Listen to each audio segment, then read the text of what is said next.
Ngayong gabi Davao News, magandang gabi po sa lahat ng mga Pilipinong nakatutok sa ating ngayon. Ako po si Harvey Lutixe at welcome sa isang very special episode ng inyong programa, Basta Davao News.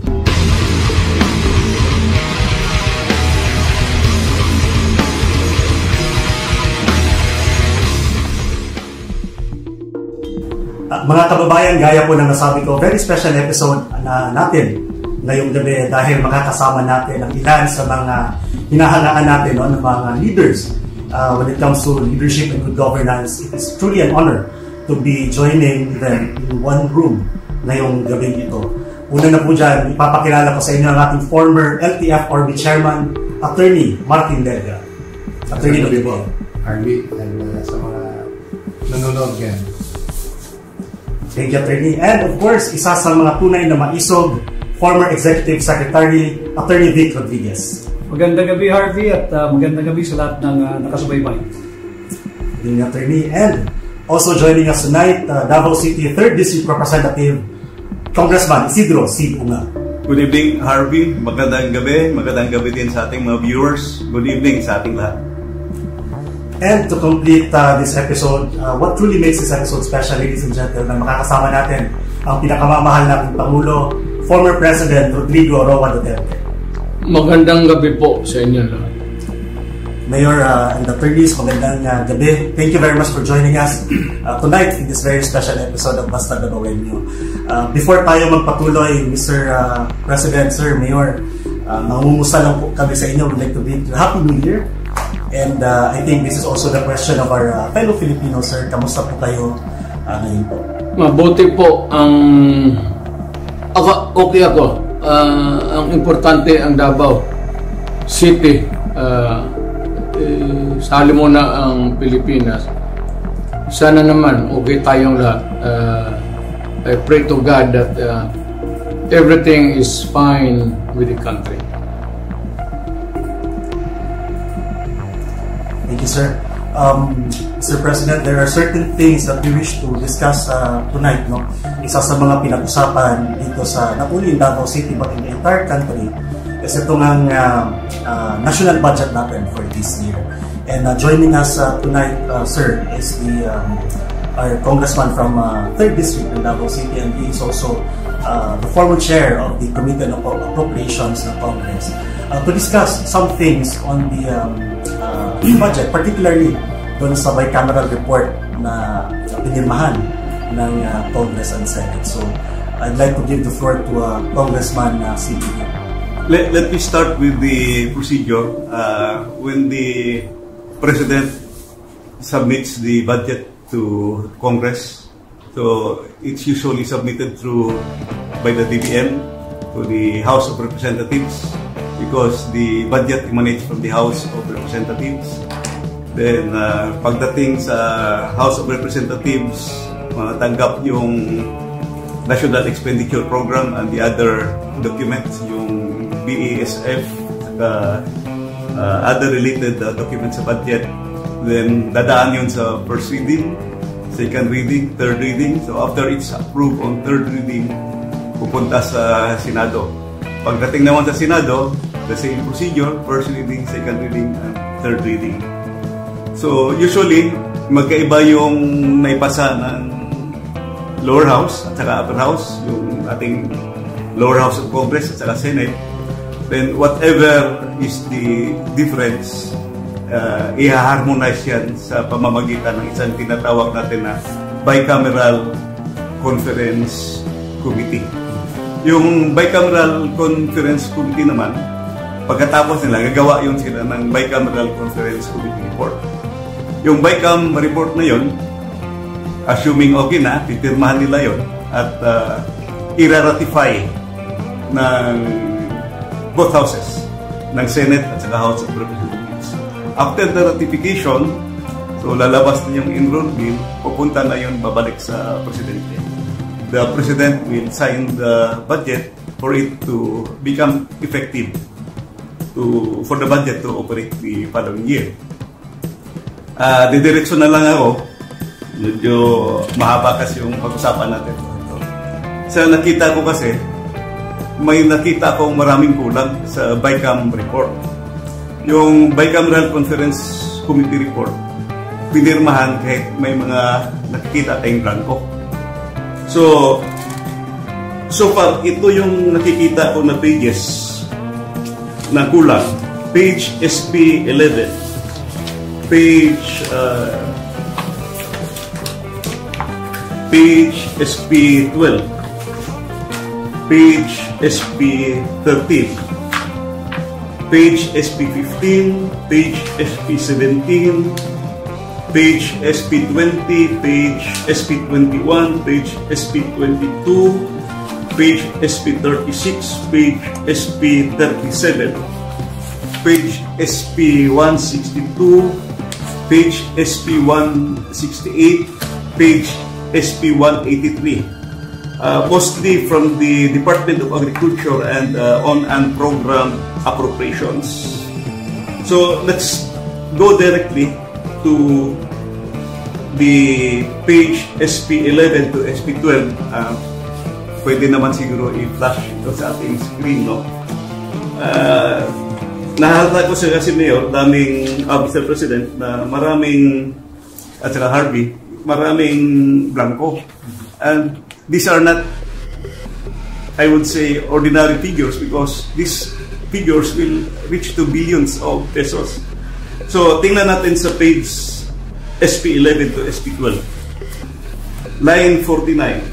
After the acronym NIA, delete the amount in figures 74,570,743,000 and replace with blank.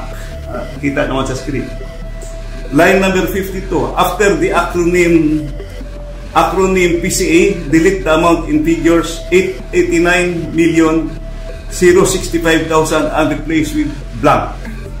After the word total, delete the amount in figures 104,820,715,000 and replace with blank.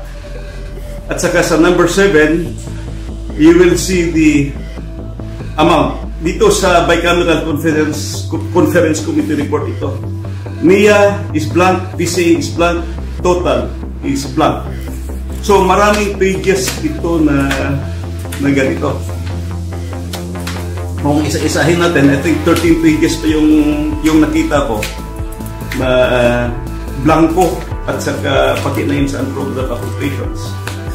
At saka may nakita rin akong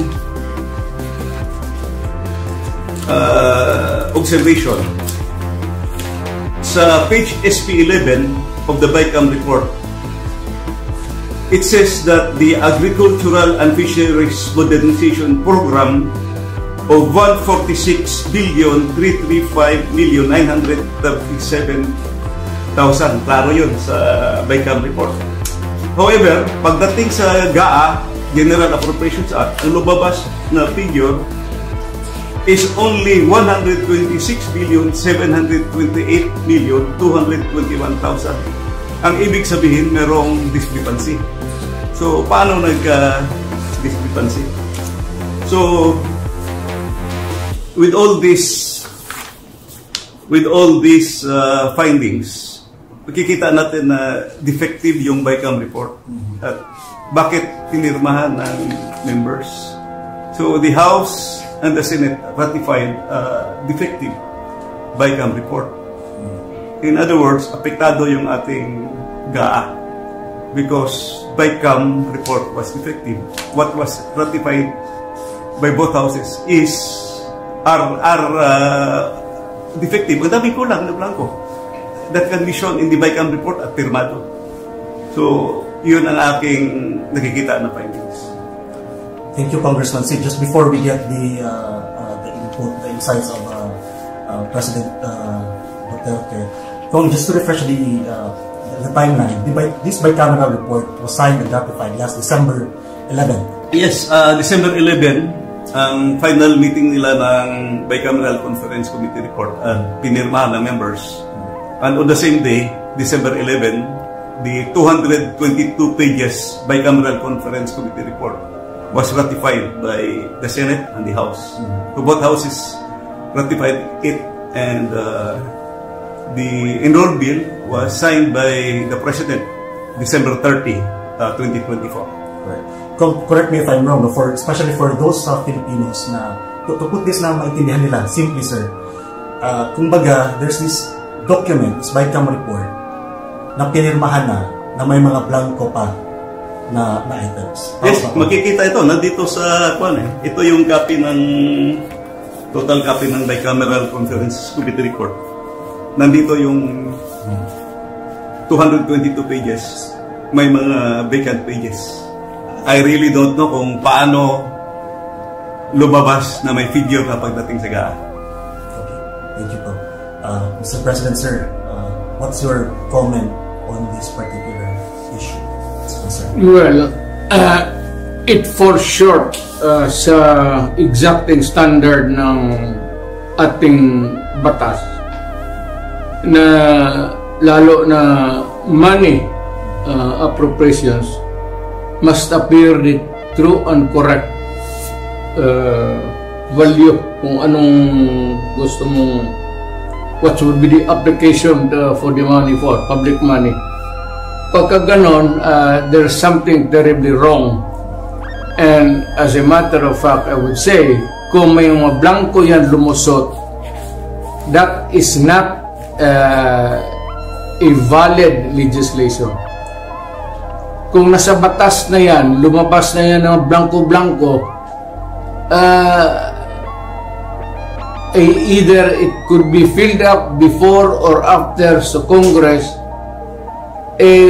pagka ganon, what must be submitted is the true and correct figure coming out as prepared by the budget submitted to Congress for appropriation. Pagka putol-putol yan o may kulang, that is not a valid budget for implementation.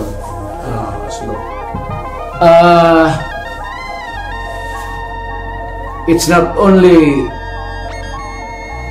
inaccurate, but I think the budget is in totality invalid. Hindi na pwedeng mag-blanco-blanco dyan sa pera ng tao. Ano ka man? It's people's money. Maglagay ka ng mga mga provisions, but without the true and correct items or money that would be appropriated by Congress, by the people owning the money. So everything must be explained clear, patent, without doubt na itong pera na ito para ito sa ganito. Itong para na ito para sa eskwelahan, ito para sa agriculture. But you do not leave any item there vacant. Itong pera na ito blanco to be filled up later on. That is not allowed by law. And that budget is already I would like to remind Congress, mali ho yan. It's invalid. Please correct it. Or recall the budget and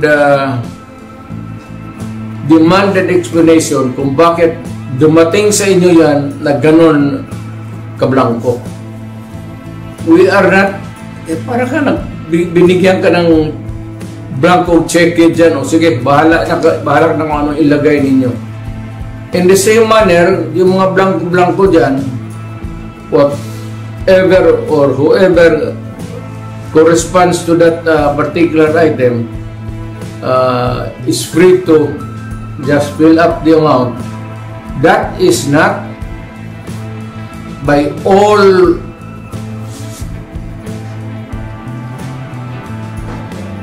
commandments of the law, that cannot be valid, invalid, unenforceable, and kung na-implement na, it must be corrected and the money returned if already spent or corrected. And kung sino man ang ano niyan, they have to give us the explanation. Otherwise, sabihin ko sa mga Pilipino, huwag na kayo magbayad ng buwis ninyo. Ganun lang naman, pinagsasaya nito mga kumang na to, puro check na blanco, then they try to pass it as a law, and they are free to choose now the amount which they want to place. Hindi natin alam kung ano ang reserva nila, kung anong gusto na ilagay, sobra doon sa pera natin. It could be that the money is in the hands of the government now, or future appropriations, or reserva ba ito? If it is does not clear anything, then that is invalid and not correct. Thank you, sir. I'd like to get also your thoughts on this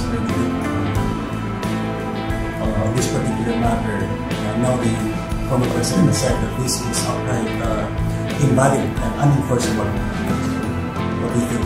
I fully agree with the President. Nagsalita na si Pangulong Duterte na illegal yung 2025 budget. At tama yung sinabi ni Congressman Sid na ito ay napirmahan originally December 11 and the President was supposed to sign it December 20.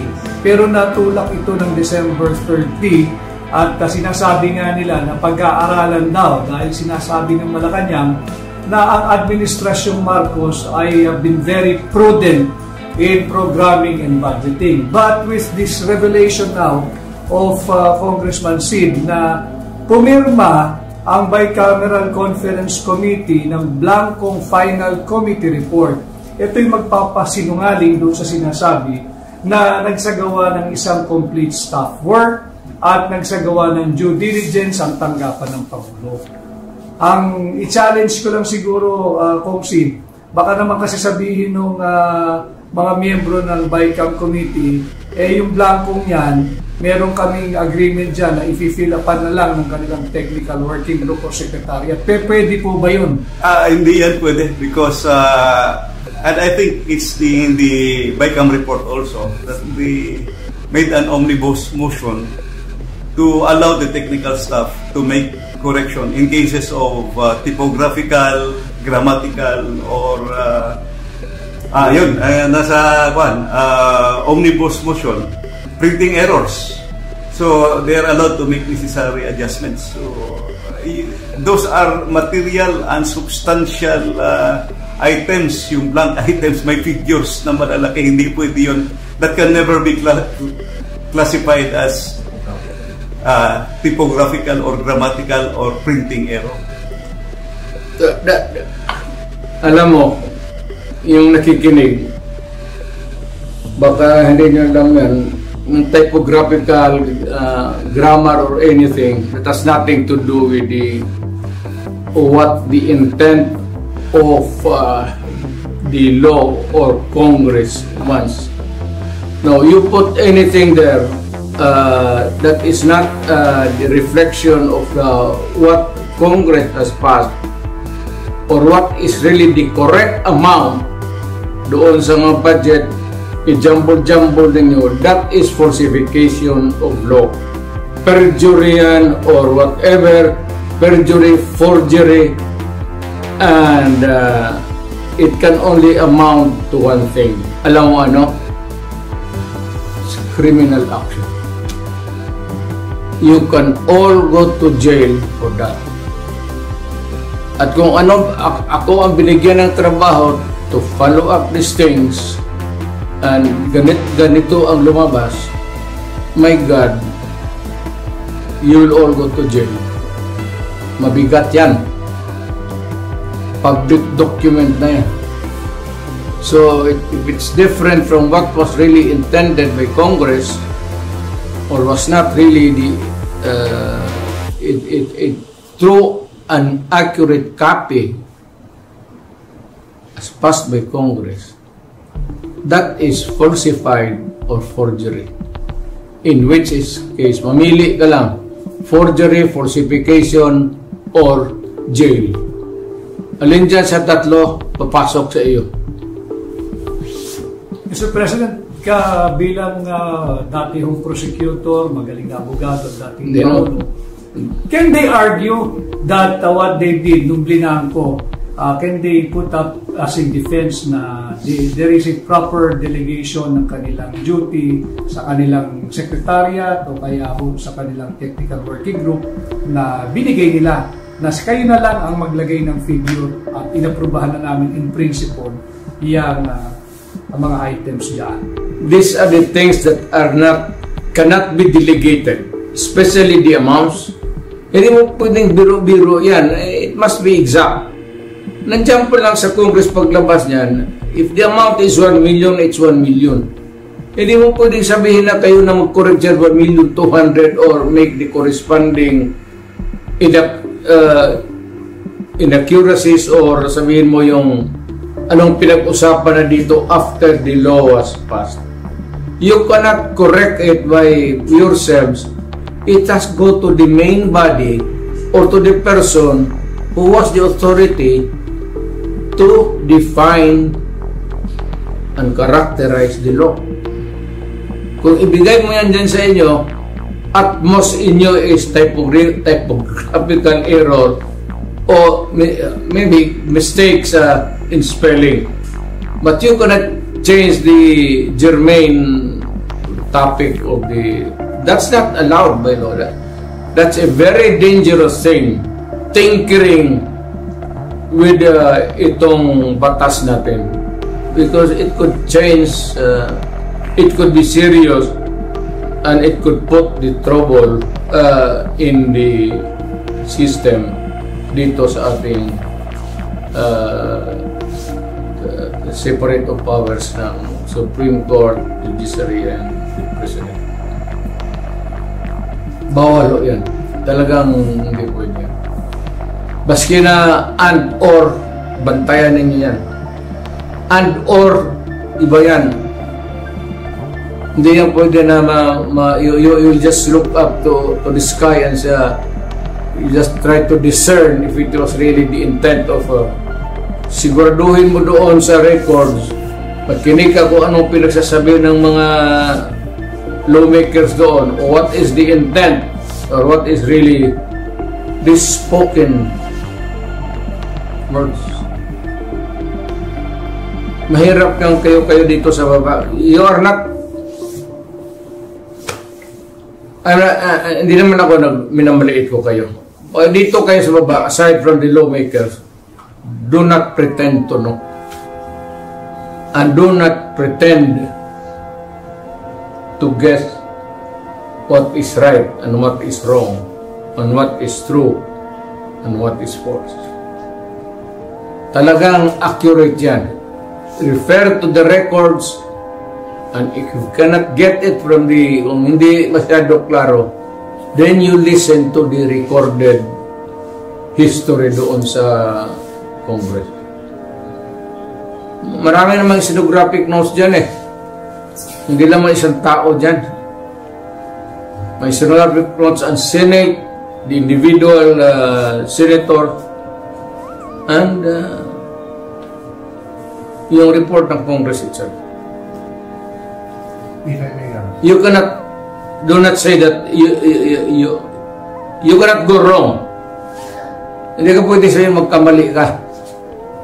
There's so many records to refer to or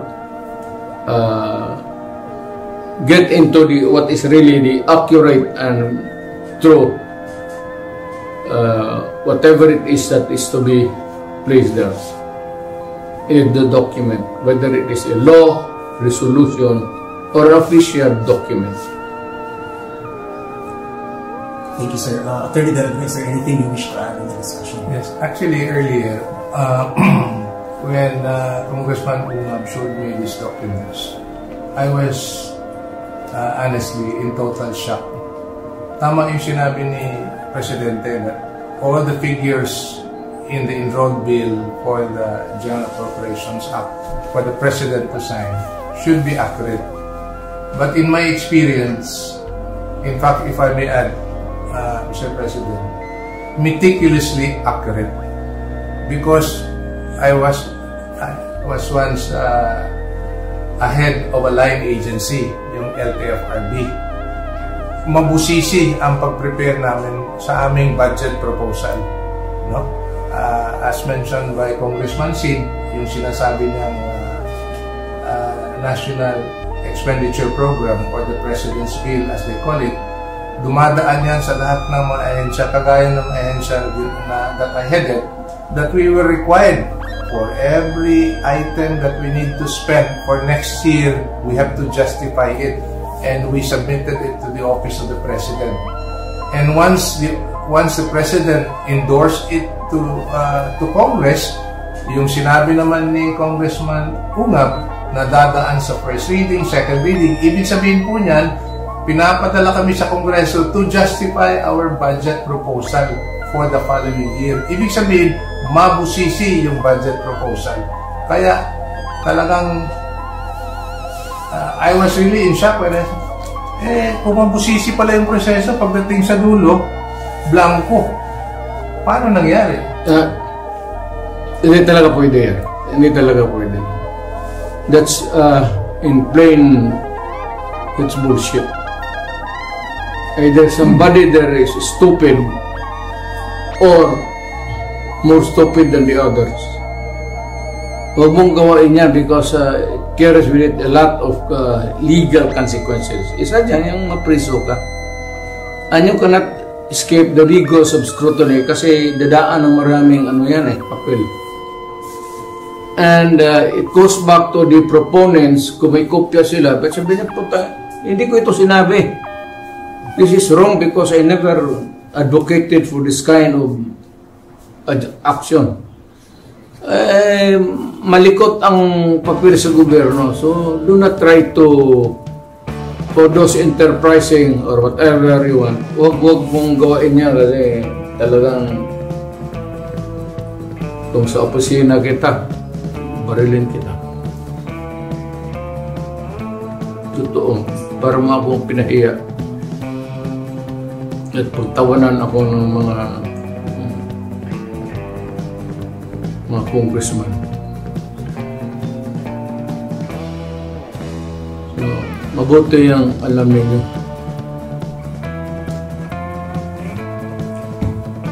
Barilan ka agad para wala ng istorya. Loko-loko naman. Trial ba tayo? Ang gastos yan. Yes, Congressman Sid.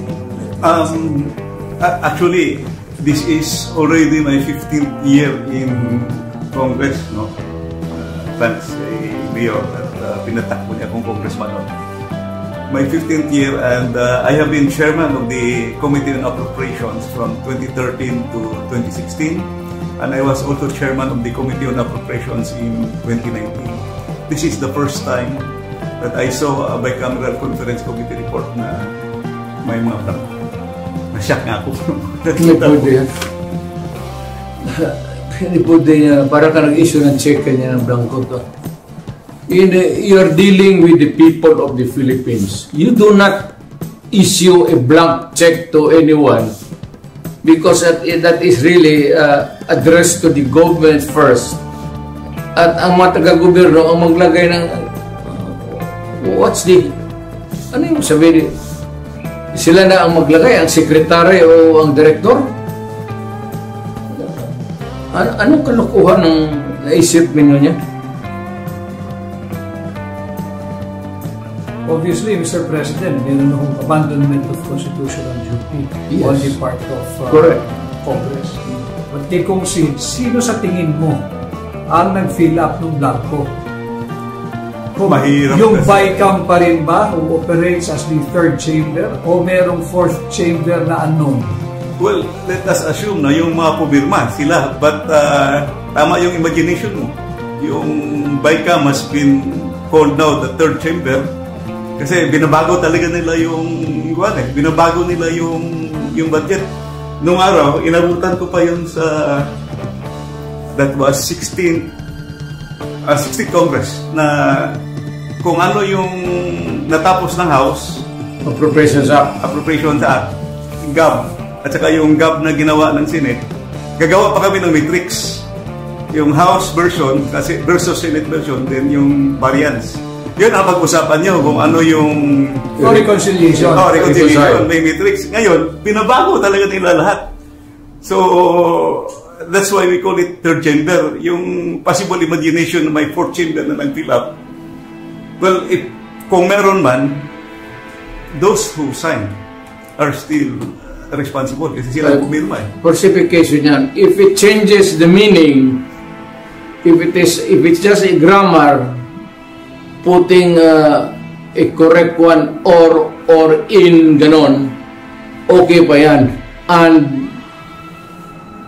And or, pero if you change, put there a sentence to change its meaning, far different from the original intent of Congress or the executive order, then it changes the meaning, and you are not allowed to do that because you can go to jail.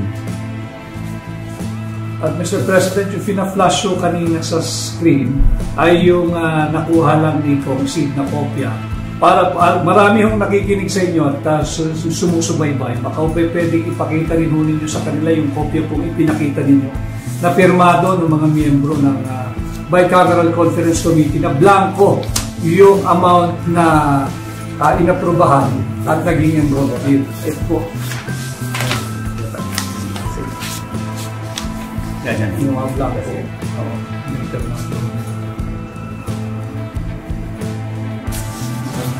Ito yung mga blanco. You cannot pass a law with blank. It has to be complete. That is not allowed. Bakit mo ilagay blanco dyan? Oh, if it's a contingent amount, you place the contingent amount. Whether it falls short or sobra, then you can add. Or kunin mo kung may sobra. But you cannot speculate by placing a blank there for the amount of the appropriations or whatever it is. It's just not. It is not allowed by law. You cannot pass an incomplete appropriation or bill for that matter, whatever. It leaves an speculation. Ano pa yung tao? Ano bang ibig sabihin nito? Ano bang ilagay natin dito? Then, whoever is the end user of this papel would have the, ngayon, kung bright ka, sige, ilagay na natin dito, pasobrahan natin ng konti para yung, ganun talaga yan, o kulang. O sige, sobrahan ninyo, o kulangan ninyo. Then you leave the money intended for any public purpose to the speculation or to the guessing game of the people who are supposed to implement the law. Bawal yan. Bawal. And you can go to jail with that. Mind you.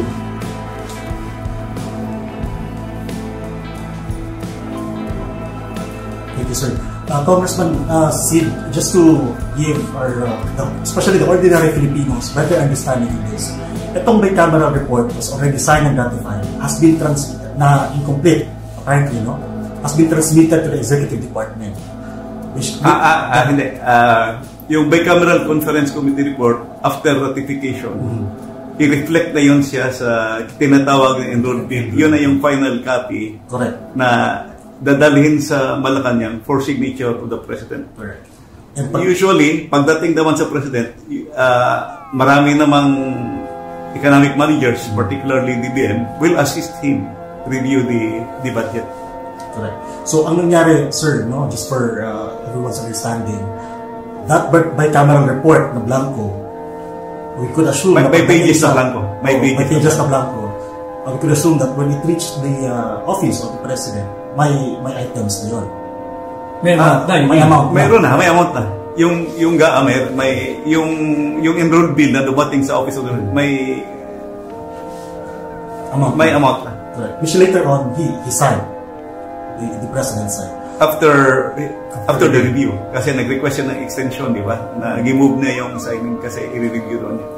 Now, Congressman Sid, with this development now, no, we found out that the bicameral report was there were items na blanco but napirmahan na. What could be the implication on this on this particular matter, especially to the office of the president? Actually, the budget is highly questionable. Kung akong tatanungin, iakyat na yan dapat sa Supreme Court kasi napirmahan na ng presidente. Sid, matanong kita, when would be the earliest event that could discover this kind of... Actually, Mayor President, I was studying, gumagawa ko ng paper. Yung part 1, binigay ko na kay Atty. Vic. Marami na akong binigyan. Yung mga kaibigan ko na mga advocates doon, health advocates, pinadagan sa part 1. While I was making part 2, in fact, I have a meeting last week dapat kay Atty. Bago lang yan, a few days ago. Kay Atty. Vic sa kay Peter Lavinia. Nung yun, ibas ko. Nakita ko, all of a sudden, na-remember ko yung Bicameral Conference Committee report. Kasi gaa-gaa lang tayo eh. Unconstitutional, yung education budget, nalampasan ng DPWH. When I reviewed the PhilHealth budget, sabi ko, tingnan ko kayo yung Bicam report. Tingnan ko yung Bicam report because I want to know kung ano ba yung ginawa nila. Na-shock ako nung nakita ko pag open ko sa Bicam report. Naku, may mga blanco. So, isa-isa ko. So, I made my study now. Ito na yung ginawa ko, Mr. President. Mga 3 or 4 days ago, nakita ko. It behooves upon you to call the attention of the public. And lahat na, President, pati lahat ng Senador, pati yung judiciary, that there is something terribly wrong going on. And if need be, you file the necessary corresponding charges, anti-graft, kung sino ng palusot niya into its final form, dumating sa inyo. You did not really na-approve na sa Congress any attempt to pass on to Congress a falsified or a thing which is not a document which is not true and correct is, as a matter of fact, at that point already a consummated crime. In fact, Mr. President, yung pinakita po ninyo kanina, itong signed na committee report, it bolstered and strengthened the position po ng Makati Business Club na itong 2025 unconstitutional budget is not only unconstitutional but hijacked. Hinijack talaga dahil totally different from the NEP that was submitted by the Office of the President. Ang masaklap pa, hinijack nyo na, blanco pa yung committee report sa napakaraming items. Well, that's something which has been looked into. I hope that the appropriate action can be taken by ikaw, Sid, or any other Filipino dito nakikinig sa atin ngayon. Ako sana, pero matanda na ako, matagal na ako nawala sa practice. But nandito sila, Tony Delgra and the rest of the taga Davao. Meron naman itong, marami kami ditong talagang totoong Pilipino na bumahal sa bayan. So, I'm sure that they would not allow these things to pass just like that. Mahirap yan. If I may, Mr. President and Congressman Harvey, ang pagkaintindi ko dito sa diskusyon mo, Congressman Sid, isang departamento lang ito, and including a provision on the unprogrammed appropriation. Yes, isang department. Mukhang hindi mo pa natapos kung baka mayroon pa mga vlog. Actually, may part 3 ako pero highly technical. Pero it still affects the integrity of the budget. May mga dinagdag eh. You can give it to the dito sa mga locals na mga sanay sa budget, even itong mga local governments. I may be able to help you to find some people willing to work on it. Nakapag-aralan yan.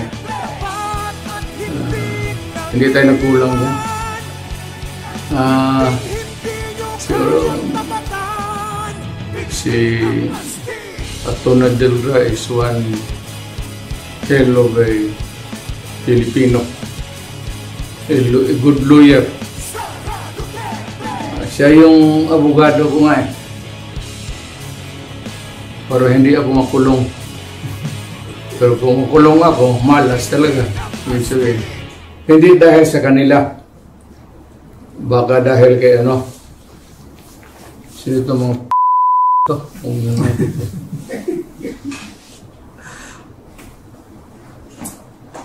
Thank you, Mr. President. Sir, Congressman Sid, are there any things pa na you wish to discuss on this particular sa report na ito? I think we have thoroughly discussed it already. With that, Mr. President, I think we've covered the things that we would like to discuss on this particular matter. So before we close, perhaps Attorney Vic, meron ka pang gusto magdagdag kay Attorney Delra? Dagdag ko lang yung naging pangungusap ni Pangulong Duterte, tayo mga Pilipino, maging vigilant tayo. Nakita natin na yung akala natin na unconstitutional 2025 budget ay dahil lamang sa pag-defund sa PhilHealth. Ito pong ipinakita ngayong gabi ni Pangulong Duterte, yung blankong committee report ng Bicameral Conference Committee ay higit pa pala doon sa nalalaman nating mga Pilipino. At pasalamat tayo kay Congressman Sid Bungab sa kanyang pagsasaliksik at lumalabas yung katotohanan dahil wala na talagang transparency. At ngayon naman, tayo mga Pilipino dapat humingi ng accountability. Thank you, Attorney Vic. Attorney Delra? Yes po. Itong na-discover ni Congressman Sid, mas mabigat pa ito to what was already discussed in the several weeks that we had, as mentioned by Attorney Vic, as regards yung pagtataas ng budget ng DPWH over that of the education sector, which is already unconstitutional. Ito, mas glaring pa ang manila. So I think this has to be addressed. And good that Mr. President had called out to the Filipino people to look into this and to question the highly anomalous legislative process in coming up with a national budget for 2025. Alam mo, if I may add, nakikiusap lang ako sa mga ulol na to. Kung sino yung gumagawa ng ganun. Pwede bang sabihin ko sa inyo na do not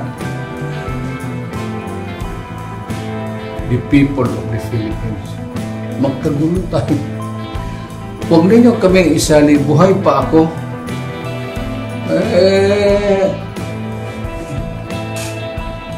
Saka nandyan yung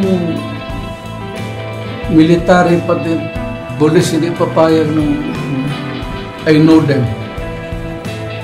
The ever vigilant na military pati police. Hindi papayag ng you better, kayong nasa bureaucracy, better stand up straight and be counted as a true Filipino. Otherwise, you are asking for your early demise. Pag nagkudita ito, patayan, left and right yan, baka una kayo. Alam mo, ang ayaw ng sundalo, naghihirap na nga sila para sa bayan, tapos nanakawan pa ninyo ng pera. ibigay na ninyo sa mga sundalo sana yan. Bakit pa ninyo? Not good. Not good. Dagdag na lang nyo sa edukasyon sa mga bata. Yung sa mga disasters, dagdagan ninyo. Yung ano talaga, edukasyon, pati yung mga sa welfare department. Yun ang kailangan talaga ng ako, edukasyon. Dagdag na lang ninyo, huwag na ninyong sayangan yung pera. Yan lang ang payo ko sa inyo. Sabi, nag-warning ako sa inyo, huwag kayong gumagawa ng ganon. Pagka marami, hindi papayag ang sundalo niya. Iyariin kayo, sigurado ako niya. Kilala ko ang sundalo. Hindi presidente ako.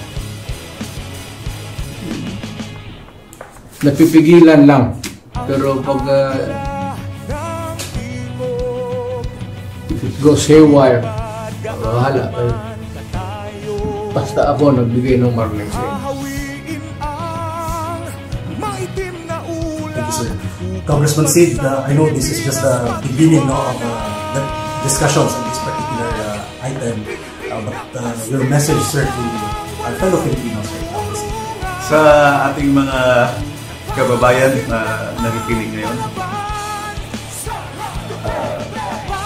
ating mga kababayan na nakikinig ngayon, you can see the documents, you can see the figures na mga blanco. Makikita nyo naman yan. It's up for you to decide. Tingnan nyo. May mali talaga na nangyari sa budget. And of course, Mr. President, sir, we would like to get your message also just before we close to our fellow Filipinos. Nandito kami lahat, si Vic, pati si Sid, pati si Martin, of course ikaw.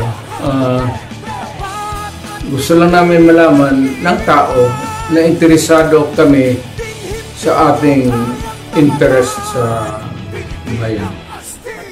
All we want is the truth and the correct way of doing it. Huwag na lang tayong lumabas diyan sa ano ang totoo, ano ang tama.